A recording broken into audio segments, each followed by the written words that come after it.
Hello everyone, welcome back to my channel. आज के इस वीडियो के अंदर हम बात करेंगे फर्टिलाइजेशंस के बारे में। सबसे पहले देखिए कि फर्टिलाइजेशन क्या होता है। फर्टिलाइजेशन होता है कि fusion of male and female gamete, यानी कि ओवम हो गया फीमेल गैमेट एंड स्पर्म हो गया आपके मेल गैमेट, दोनों की फ्यूजन होता है और वहां से रिजल्ट मिलता है आपको डिप्लॉयड जाइगोट। इस प्रोसेस को हम बोलते हैं फर्टिलाइजेशन। एंड फर्टिलाइजेशन प्रोसेस पहली बार ल्यूविनहक ने वो कंसेप्ट बताए थे। कुछ टर्म फर्टिलाइजेशन रिलेटेड देखिए, एक होता है सिनगैमी, जो मेल एंड फीमेल गैमेट की जो फ्यूजन होता है हम बोलते हैं सिनगैमी। और प्लाज्मोगैमी का मतलब क्या है, दो सेल की प्लाज्मा मेम्ब्रेन की फ्यूजन हो जाएगा। उसके बाद प्लाज्मा मेम्ब्रेन की फ्यूजन होगा तो किसकी कांटेक्ट में आ रहा है, दो सेल की साइटोप्लाज्म अपने आप कांटेक्ट में आ रहा है, उसको हम बोलते हैं क्या, plasmogamy, fusion of the cytoplasm of two gamete. Karyogamy का मतलब क्या है, कैरियो का रिलेटेड तो न्यूक्लियस, दो गैमेट की जब न्यूक्लियस फ्यूज होंगे हम उसको बोलते हैं कैरियोगैमी। और दूसरा होता है आम्फीमिक्सिस, ये होता है कि मेल के क्रोमोजोम हो गया और फीमेल की क्रोमोजोम हो गया, वो दोनों की जब फ्यूजन होता है हम उसको बोलते हैं आम्फीमिक्सिस। उसके बाद हम बात करेंगे टाइप्स ऑफ फर्टिलाइजेशन। दो तरीके के फर्टिलाइजेशन होता है अकॉर्डिंग टू देयर ऑकरेंस, मतलब कहाँ पे हो रहा है। यदि बॉडी के अंदर होगा तो हम उसको इंटरनल फर्टिलाइजेशंस बोलेंगे, ठीक है, बॉडी के अंदर हो रहा है। यदि बाहर हो रहा है आउटसाइड ऑफ द बॉडी हम उसको एक्सटर्नल फर्टिलाइजेशंस कहेंगे। आउटसाइड ऑफ द बॉडी मतलब है कि जैसे पानी के अंदर मेंढक वगैरह अम्फीबिया वगैरह पानी में करते हैं। फीमेल जो होता है क्या करेगा, उसके ओवम को छोड़ देगा। मेल जो होता है उनके स्पर्म को ही पानी के अंदर छोड़ेगा। तो होता क्या है, वहां पर आपकी फ्यूजन होगा मेल एंड फीमेल गैमेट की। तो सारे जो ऑर्गेनिजम्स होते हैं उनके स्पर्म को रिसीव करने के लिए ओवम के पास एक स्पेसिफिक क्या रहता है, रिसेप्टर रहता है। वो रिसेप्टर की काम क्या होता है, स्पेसिफिक स्पर्म को ये क्या करेगा, एक्सेप्ट करेगा। ऐसा नहीं है कि फीमेल की मतलब कि एम्फीबिया की ओवम है, फीमेल की ओवम है, ऐसा नहीं है कि कोई फीस की स्पर्म को एक्सेप्ट कर लेगा, ऐसा नहीं, ठीक है। वो स्पेसिफिक रिसेप्टर होता है, सेम स्पेसीज की स्पर्म को वो रिसीव करेगा, ठीक है। अच्छा, तो इंटरनल फर्टिलाइजेशन जब बॉडी के अंदर होता है, seen in the case of terrestrial organisms, ठीक है, टेरेस्ट्रियल जैसे कि ह्यूमन हो गए उनकी बात। अब हम देखेंगे ह्यूमन के केस में कहाँ पे फर्टिलाइजेशन होता है। Case of fertilisation is ampullar region of the fallopian tube. तो इसलिए आप थोड़ा फीमेल रिप्रोडक्टिव स्ट्रक्चर देख लीजिए। जैसे कि हमने बात किए थे कि फीमेल में क्या होता है, दो ओवरी पाया जाता है, दो ओवरी से निकल रहा है दो इस तरीके से स्ट्रक्चर, फैलोपियन ट्यूब, ठीक है। फैलोपियन ट्यूब दो ओवरी है, दो फैलोपियन ट्यूब, और ये आके जुड़ते हैं आपका यूटेरस के साथ, बच्चादानी या गर्भाशय जिसको हम कहते हैं, ठीक है। पर ये फिर रहेगा सॉर्विक्स, ये रहेगा एक्सटर्नल जेनिटलिया। होता क्या है, देखिए जो ओवरी है, ठीक है, आप उसको जूम फॉर्म में देख सकते हैं, ये है फैलोपियन ट्यूब और ये आपका होता है ओवारी। फैलोपियन ट्यूब की तीन हिस्सा होता है, एक इन्फॉन्डिबुलम, दूसरा होता है एम्प्यूला, तीसरा होता है इस्तेमास। इन्फॉन्डिबुलम के पास इस तरीके से फिंगर लाइक प्रोजेक्शंस रहेगा, क्योंकि जब भी ओवम निकलेगा ये इस तरीके से रहता है, उसको कैप्चर कर लेगा। फिम्बरी के पास किस छेद पाए जाते, छोटा छोटा छेद। जब ओवुलेशंस होता है यानी कि मेंस्ट्रुअल साइकिल की 14th डे, जहां पर हाई पिक ऑफ क्या रहता है, ल्यूटेनाइजिंग हार्मोन, तो क्या होगा, सेकेंडरी oocytes ओवारी को छोड़ के आ जाएगा। इन्फॉन्ड मतलब कि उसको कैच कर लेगा कौन, फिम्बरी। फिर ये क्या करता है, इन्फॉन्डिबुलम के पास आ जाएगा, ठीक है। अच्छा, इन्फॉन्डिबुलम यहाँ पे क्या होता है, ओवम खुद ही मूव नहीं कर सकता है, ठीक है। वो स्पोर में एक ही सेल होता है ह्यूमन के अंदर जो कि मूव कर सकता है, ठीक है ना, लेकिन ओवम नहीं। ओवम कैसे मूव करेगा, यहाँ पर कुछ ऐसे हेयर लाइक स्ट्रक्चर पाया जाता है जिसको हम बोलते हैं सिलिया। सिलिया की मदद से आगे की ओर चला जाएगा और यहाँ पे आ जाएगा। उस पर्टिकुलर टाइम पीरियड के दौरान यदि स्पर्म, ये होता है एक्सटर्नल जेनिटलिया, ऐसे होते हुए यहाँ पे आएगा तभी फर्टिलाइजेशन होगा, ठीक है। अच्छा, तो उसके बाद हम देखेंगे तो फर्टिलाइजेशन के स्टेप्स के बारे में। कौन से स्टेप्स होता है फर्टिलाइजेशन के लिए। सबसे पहला स्टेप क्या होगा, इंसेमिनेशन, यानी कि deposition of the semen inside the female reproductive tract. Semen फिर क्या होता है, सीमेन एक ऐसा फ्लूइड होता है जहां पर स्पर्म, फ्रुक्टोज, कैल्शियम, विटामिन, कुछ ऐसा फ्लूइड होता है, उसको हम सीमेन बोलते हैं। तो कपुलेशन के दौरान यानी कि फिजिकल इंट्रैक्शंस के दौरान दो मेल गैमेट, वेन का जो एक्सटर्नल जेनिटलिया होता है जिसको हम पेनिस बोलते हैं, जो कि डिपोजिट करेगा semen inside the female external genitalia, that is the vagina. एक इजैकुलेशन के दौरान आपको 200 से 300 मिलियन ऑफ स्पर्म वेजाइना के थ्रू इंसर्ट होता है, ठीक है। अच्छा, उसके बाद इंसेमिनेशन तो हो गया। स्पर्म आपकी कहाँ पे है, अभी फीमेल एक्सटर्नल जेनिटलिया यहाँ पे है, ठीक है, यहाँ पे स्पर्म है। तो अभी क्या करना है, स्पर्म को मूवमेंट करवाना है, कहाँ तक, आपको एम्पुलर रीजन इस धर से, ठीक है। तो ये कैसे मूव होगा देखिए, उसकी इसकी मूवमेंट के लिए आपके पास स्पर्म की मूवमेंट के लिए एक तो होता है यूट्राइन मसल की कंट्रैक्शंस होता है, ठीक है, प्रोस्टाग्लैंडिन वगैरह पाया जाता है, जो विगोरियस कंट्रैक्शंस होगा, कंट्रैक्शंस के दौरान स्पर्म आगे की ओर मूव करेगा। दूसरी चीज़ है कि स्पर्म की फ्लैजिला होता है, उनके टेल, आपके स्पर्म की स्ट्रक्चर हमने पढ़े हैं, हेड होता है, फिर नेक होता है, फिर मिडल पीस, फिर टेल होता है, टेल की मूवमेंट होगा। तो 1.5 से 3 mm पर मिनट में इस स्पीड से वो मूव करता है, ठीक है। और एक चीज है 200 से 300 मिलियन स्पर्म डिपॉजिट हुआ था, लेकिन फालोपियन ट्यूब के पास जाएगा सिर्फ और सिर्फ 200 से 300। क्यों? क्योंकि बाकी सारे क्या होता है, फागोसाइटोसिस हो जाता है, क्योंकि दूसरी बड़ी की चीज होता है, इसलिए फीमेल रिप्रोडक्टिव ट्रैक्ट क्या करेगा, उसको फागोसाइटोसिस कर लेगा, उनके ल्यूकोसाइट्स, ठीक है। अच्छा, फिर हमने जैसे बात की थी कि कैसे ओवम आएगा, arrival of the secondary oocytes, क्योंकि जब ये दोनों ओवम जो होता है ना, उनकी लाइफ स्पैन 24 आवर होता है, ओवुलेशन होने के बाद सिर्फ और सिर्फ 24 आवर एक्टिव रहता है। उस टाइम पे यदि स्पर्म आ जाए देन फर्टिलाइजेशन होगा, नहीं तो नहीं हो पाएगा। तो हमने जैसे देखा था, आपने देखा है sperms comes then only fertilisation. इसलिए हर एक कपुलेशन जो होता है, हर एक कोइटियस या सेक्सुअल इंटरकोर्स के दौरान फर्टिलाइजेशन हो जाए ऐसा कोई गारंटी नहीं है, क्योंकि ओवम अवेलेबल रहेगा तभी तो फर्टिलाइजेशन होगा, तो नहीं कैसे होगा, ठीक है।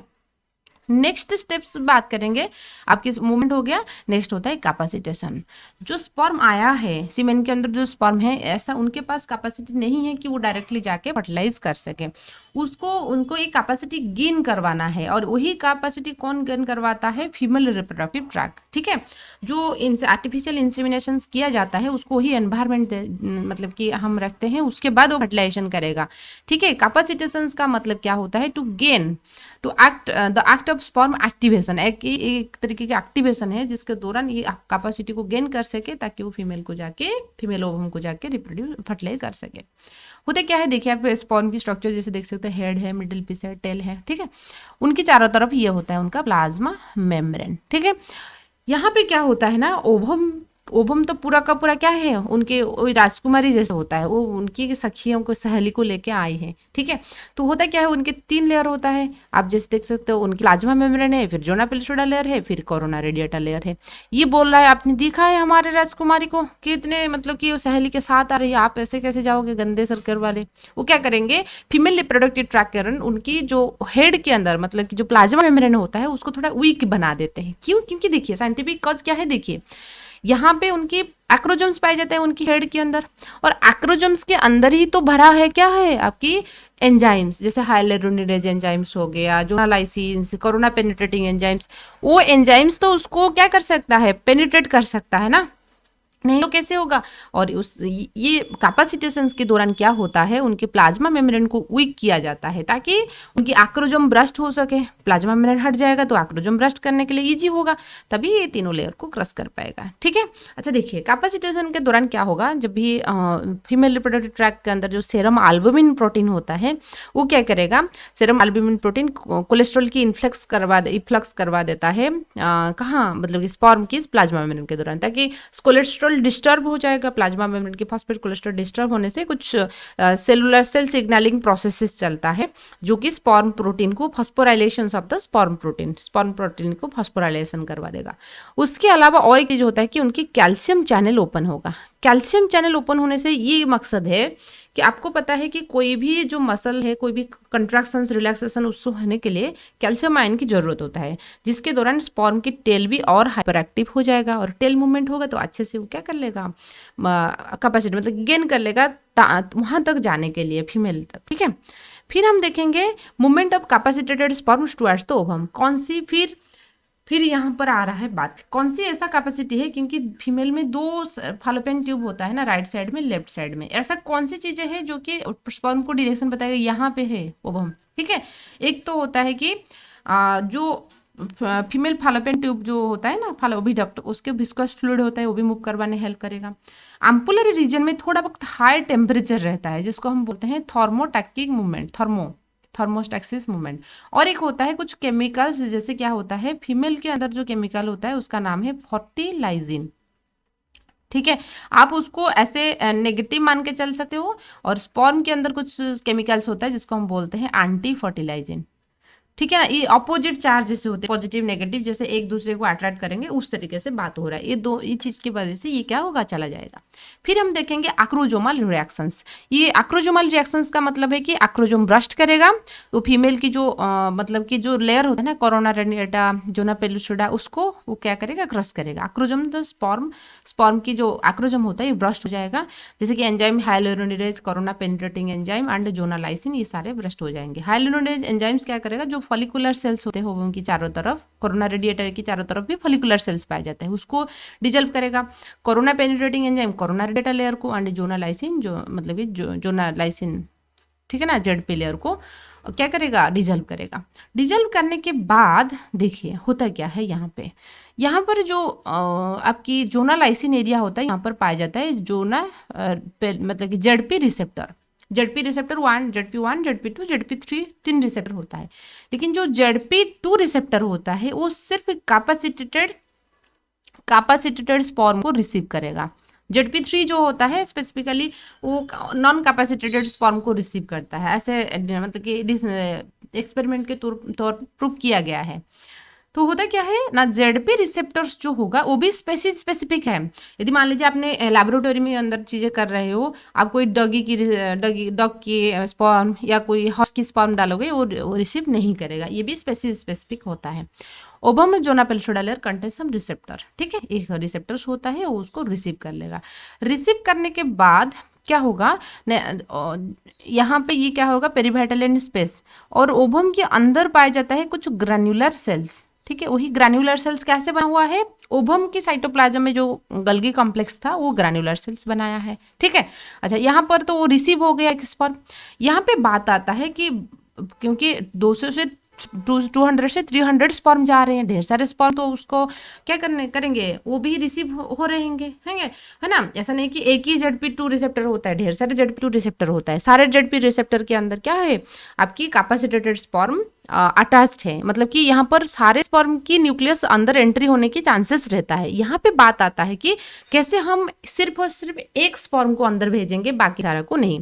तो इसलिए होता है 2 ब्लॉक टू पॉलीस्पर्मी, मतलब कि ज्यादा स्पर्म की न्यूक्लियस एंट्री ना हो जाए, इसलिए एक मैकेनिज्म्स काम करता है, वो मैकेनिज्म्स के बारे में हम देखेंगे।